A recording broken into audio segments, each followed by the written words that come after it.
How do you want us to see you? I am the man I always wanted to be. I never wanted to be anything. And if I had $5 for every time somebody told me I was what I wasn't going to be and how crazy I was, or a nicer term, eccentric, I am that man. And so, what is that man? What do I want you to see? When you see me, you talk to the Black Picasso from Bucks County.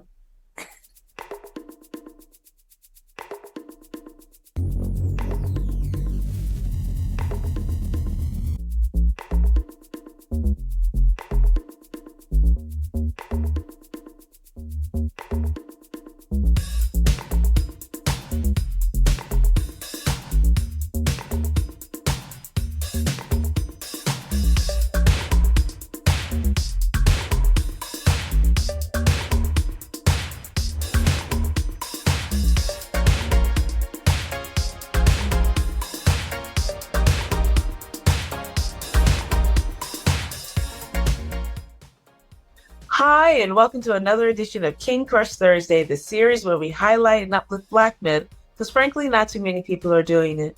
My name is Val Gay, and I'm super excited about this brother today. He is a practicing artist, he's a painter, he is an educator. He owns two contemporary art galleries, and he's an activist. His name is Mr. James Dupree. Hi, James. Hi, Val. How you doing? Good to see I'm you. good. Good to see you too. Thank you so much. How are you? I'm excellent, and thanks for having me. Uh, this is very exciting to me. I don't know about anybody else or you. It's always good to see you as well. Thank you. It's always great to see you. And this is very exciting to me. And I know it will be exciting to others too. And so, James, we are building a repository of 6 questions. We are well over 100 men, Black men, successful Black men, who are answering these 6 questions with our goal of breaking open the very narrow and myopically depicted narrative of Black men in our society, in our world. And our ultimate goal is for a young king who may or may not have positive Black male role models to be able to come to this repository, see these same 6 questions answered by so many different Black men, and hopefully find guidance there. And then for the rest of us who are neither male or even Black, for us to come and see these same questions and hopefully have our minds opened and our ideas expanded about what we now perceive as Black manhood. And so I'm so glad that you are here. And I'm going to get started with the first question, which is, what does manhood mean to you? Well, first of all, I'm an old man. And you know, the word manhood, I I haven't had this cliche my whole entire life. Man up, and what does man up mean? It means get ready to handle your responsibilities, whatever those responsibilities are. Um, that's what. And then I want to, because there's so many different. I think if you ask 100 Black men, you should get 100 different answers, because that is such a convoluted and complex question in our society, and it's based on a number of things. So responsibility is the big one. Adulthood is the next one. And to handle your business or your responsibilities. That's what it means to be an adult. Because what's womanhood? Womanhood is the exact same thing as manhood. And in my mind, in my interpretation. Got it. Got it. That's awesome. Excellent. Thank you. So, James, who and or what is important to you? Most important thing in life, especially when you become an old man. As a young Black man, I never thought I was going to live to be 21. My aspirations and goals were to run the 13th Street gang at 13th and Fitzwater, the Hawthorne Street projects. So your most important thing in life is your health. Your health is your wealth. And if you live to be an old man or an old person, it becomes even more important. I pinch myself every day. This morning, I said, I can't believe I'm 73. I say, oh my God, how did that happen? But I now feel like I'm 73. So it's a privilege and an honor the older you get. Um, I remember life expectancy for African American males was 62. And my grandfather during that time lived to be 73. So I'm now the age of my grandfather, and I have 6 grandkids. So the most important thing is your health. Got it. Got it. Awesome. Thank you. So, James, how do you want us to see you? I am the man I always wanted to be. I never wanted to be anything. And if I had $5 for every time somebody told me I was what I wasn't going to be and how crazy I was, or a nicer term, eccentric, I am that man. And so what is that man? What do I want you to see? When you see me, you talk to the Black Picasso from Bucks County, the artist. Can't tell you how many times I tell people, or I've told people, hey, look, man, I'm just the artist. And at 73, I think finally some people were starting to get that. I am that artist that I think I am. And the way I have evaluated that is when you go to a place where you're not part of the politics of the arena or the education system of that arena. So what does that mean? You have to go to foreign countries and have people that don't know anything about you, have never met you, but they're only experiencing that art. Now, when my work was in Brazil, it was reviewed in 12 different newspapers. Yet the people that I was in the exhibition in that show in Brazil never let me know how fantastic my work was reviewed in Brazil by Brazilians. But same thing happened in Mexico more recently. We fast forward, living in Mexico, in Oaxaca, Mexico, in a small village of artisans that had been in the same place for 5,000 years. They looked at the work and immediately they're now my best friends. And so and then I can go and talk about living in England. And I think the first time I left the country, that's when I kind of got it. It's that same old cliche with the Black male musicians when they left the country and that heard that music in Europe that they could never forget. And so you have to travel and you have to experience other countries. You have to see work all around the world. I really didn't like Korean, but the Korean art was amazing. And once again, they're just viewing that art. And that makes me so happy because I decided I wanted to be an artist in second grade. I haven't deviated from it.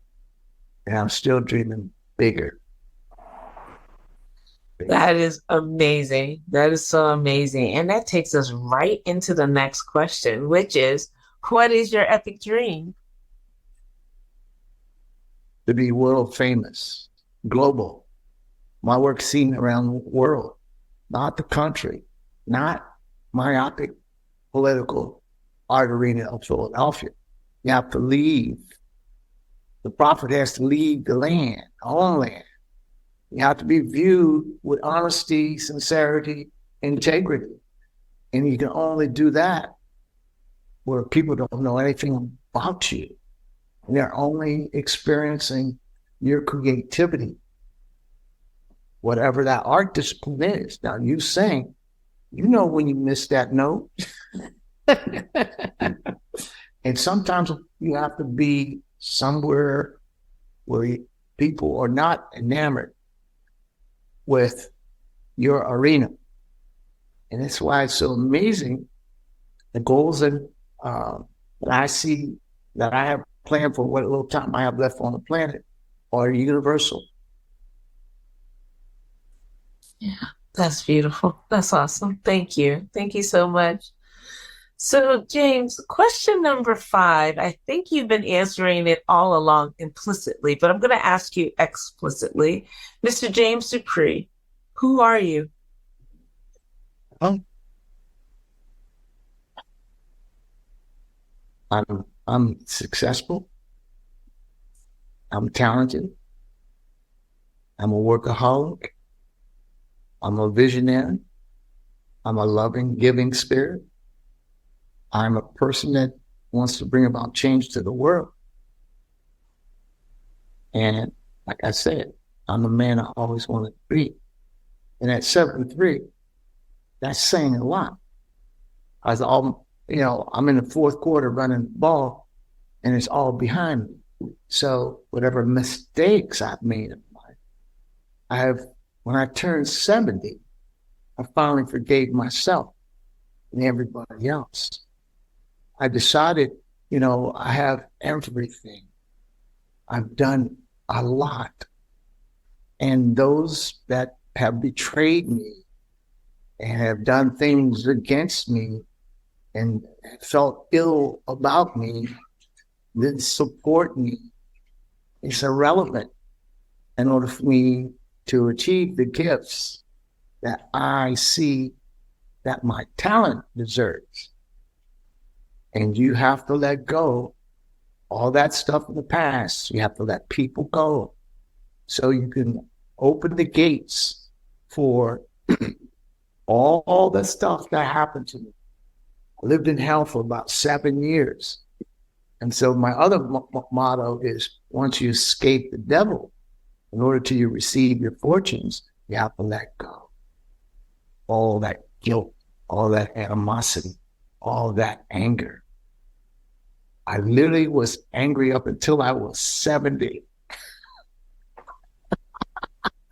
which is only 3 years ago. So when you think about that in context of the big picture, your whole life, the journey, a lot of people don't get there. So you have to let a lot go. You have to stay in the light. You have to constantly remind yourself, find that one thing that day. And my motto is, whose life did you change that day? Did you change somebody's life today? What did you do today to help somebody else? No matter how bad you felt, what you were going through, what did you do for somebody else today?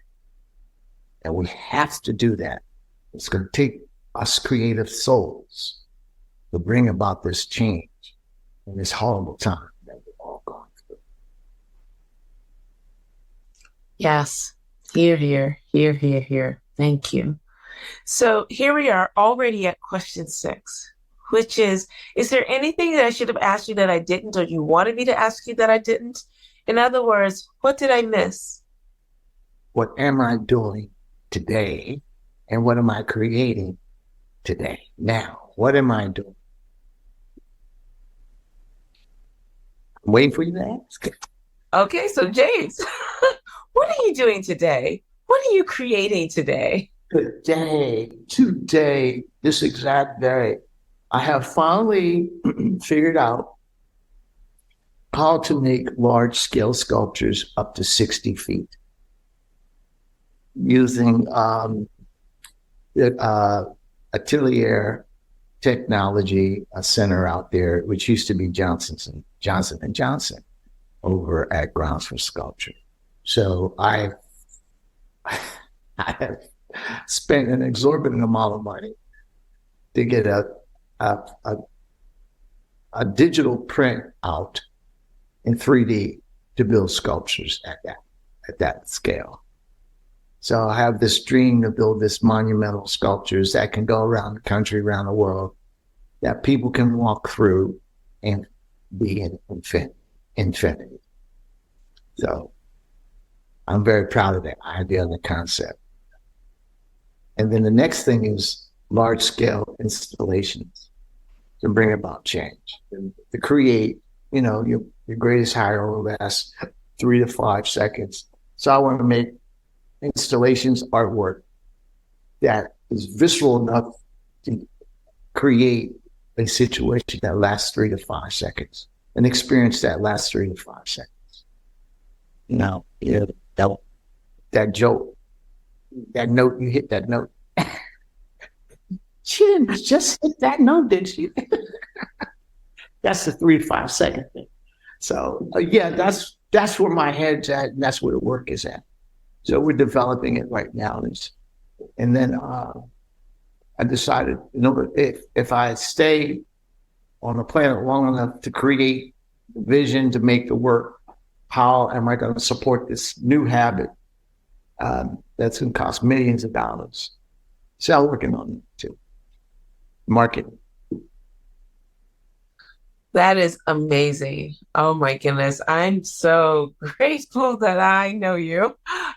Just to your artwork, your visionary stance in life, and how you bring it about through art, and how your art changes people's minds, gets them to think or look a little differently.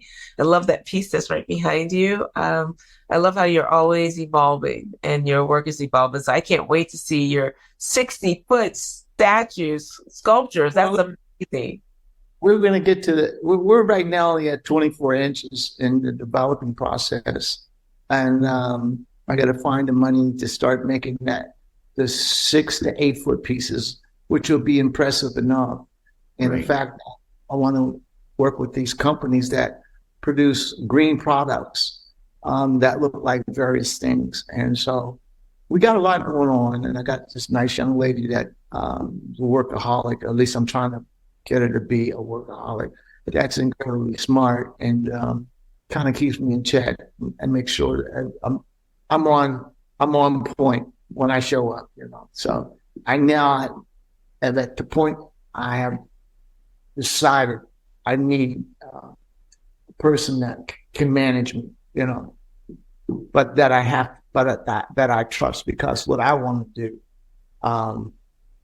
that person's going to make her earn money. That's awesome. A lot of business involved, and it's really interesting. The people that I been around, the few people that I've been around, have all just jumped to the next level. So, for example, I want to shout out to my man Ty Brown and Joe Sapienza. Joe Sapienza, the guy that photographed, filmed a piece, went to Drexel, now films for the NFL. And Ty, who actually started the film of me, is now doing business in Dubai. So these are, you start to understand, you have to surround yourself with certain kind of person that's doing as the same kind of vision that you have, and doesn't have time, and understands that we all are running out of time. We have time for the nonsense. And what I'm finding, I was just in Bermuda for Thanksgiving, and I meet, who was I said this? JJ. He's a guy from Tennessee, politician. Jordan, what's a guy from Tennessee? I can't think of his name. Just brilliant, just this brilliant kid down there in Tennessee that they tried to lock him out of his office. Oh, yes. I know who you're talking about. I can't think of his name at the moment. I know exactly who you're speaking about. Justin Jones. I just met with Justin Jones last week. Yeah. And was at the political campaign for the Labor Party in Bermuda. and my son-in-law was running for one of the offices. But that little island, because the one vote, one person, one vote, is predominantly African American, black folks, and they're in power. It was so amazing to sit in a room. These folks fought against England, right? And now they run the island. They're the government. And so you have to be that around that kind of thinking, I think, to do the important things to bring about change. Well, that's one of the reasons, that's actually one of the sub reasons for this whole project, this whole podcast interview series. Again, for young men who may not have the benefit of that proximity to greatness, positive Black male role models that they can aspire to be. They may be there also because we know it takes a village, right? It's not just, we're not all made from just the people around us, but it takes more than that. And so, I know there will be lots of us who are reading this, particularly young men who will see this and find guidance and hear your thoughts around travel and how travel has opened your mind, particularly travel to different countries in different contexts, and you can be seen for who you are potentially in those contexts. And so I am so grateful for you. One last thing, you just brought up something that was really important is the fact that I built Dupree Studio Museum in Mantua, and pointed out to all of Philadelphia that you don't have to be part of these institutions, that you can create your own. And so I did that as an example of what you're trying to do right now. We're not all playing basketball or slinging drugs. Several of us got educated. That's what the system wants to hide. And what happened in Mantua, what I built in Mantua, changed that community for that period of time. Gave Absolutely. So absolutely. Yes. We can't underestimate the power of art and the power of proximity and the power of vision. And art, I believe, often gives vision to people who don't yet have it or whose vision themselves is underdeveloped, and it inspires and sometimes unlocks the possibilities for themselves. And it's so exciting. The work that you've done. I used to describe you as the man who fought City Hall and won, and so I'm so grateful for you. And I just honor you, my king. And I pray that your epic dreams, all of them, come true over and over and over again. And I'm so grateful for you. Hopefully you can come out. If you haven't seen the documentary, it'd be a great time. Yes, I want to check it out. Absolutely. So thank you so much, and stay right there. So I want to thank the audience for joining us today. I really hope that you also enjoyed this conversation as much as I did. And if there is a positive and successful Black man in your life that you want to see highlighted in this forum, please click the link below or in my bio, fill out the nomination form, and we'll take it from there. We are on our way. We are well over 100 men. And I often say that success does not mean what someone does for a living. I don't really care what they do for a living. As long as it's legal and positive, I don't really care.